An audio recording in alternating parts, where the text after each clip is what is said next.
You ever come across a line in a book that just stops you cold? Today, we're diving into one of those. It's a single verse from the Bible that paints this picture of suffering so intense, it completely flips our understanding of life and death upside down. And in those days shall men seek death, and shall not find it, and shall desire to die, and death shall flee from them. Just let that sink in for a second. We're talking about people so desperate for an end, they're literally chasing after death, but death itself is running away. I mean, wow, that raises a massive question. What in the world could be so painful that the one thing we see as the ultimate escape, death, is no longer an option? That's the mystery we're going to unpack today, really digging into this idea of a fugitive death. Okay, so to even begin to wrap our heads around this, the first thing we got to establish is what kind of pain we're even talking about here. And the source material is super clear on this point. Right off the bat, this is not about some kind of physical illness or injury. Nope. The suffering that's being described here is something much deeper. It's an internal agony, a torment of your mind, your spirit, a kind of relentless inner war that just gives you no peace. And here's where it gets really interesting. Our source material argues that the origin of this pain isn't some external punishment. It's the truth of the gospel message itself. For someone who resists that truth, the message doesn't feel like good news. It feels like a spiritual sting, constantly poking at them, exposing that inner conflict and guilt. This verse from the book of Acts just nails the feeling, doesn't it? It is hard for thee to kick against the pricks. Just picture trying to kick against a wall of sharp spikes. You're only going to hurt yourself. The source uses this to show that fighting against this spiritual conviction is a painful, futile, and totally self-inflicted kind of torment. So, this idea of resisting the truth, well, it builds into this really powerful metaphor that the source material uses to explain this whole spiritual showdown. The idea of confronting a rock.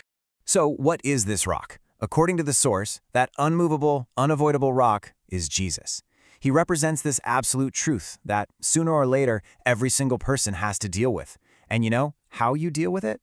That changes everything. And this slide just lays out the two options so clearly. On the one hand, you can fall on the stone. You can choose humility, repentance, you get broken, but in a way that allows you to be put back together. Or you can resist. And if you do that, the stone falls on you and you're ground to powder. It's a powerful image for this final crushing judgment. So you can see, choosing to resist doesn't get you freedom. It's the exact opposite. It leads to this constant inner chaos, a heart that's always restless, a soul that's always searching for meaning but never finding it.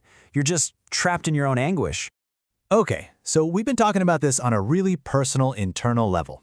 But now, let's zoom out. Because the source makes it clear this isn't just a debate in your own head. This is a cosmic event, backed by some serious divine authority.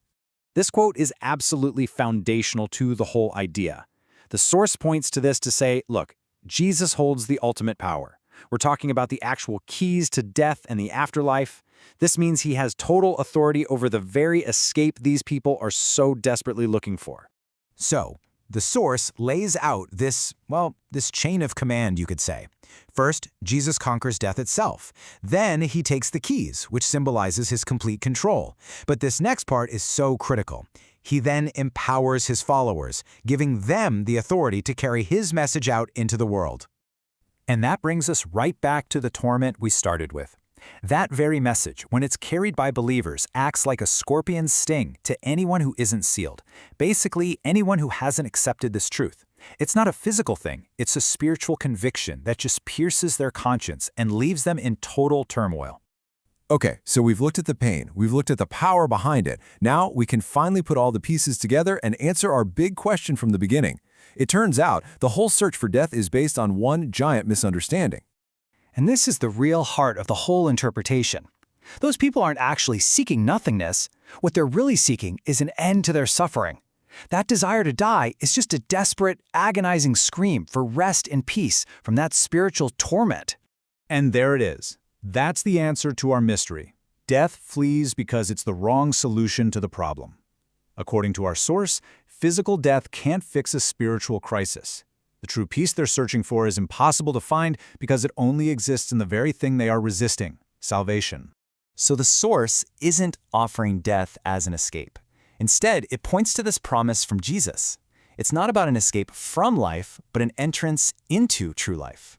It's the promise of a spiritual resurrection that can heal the agony of a spiritual death. And this is the final invitation. The solution to all that torment isn't to find death, it's to find rest.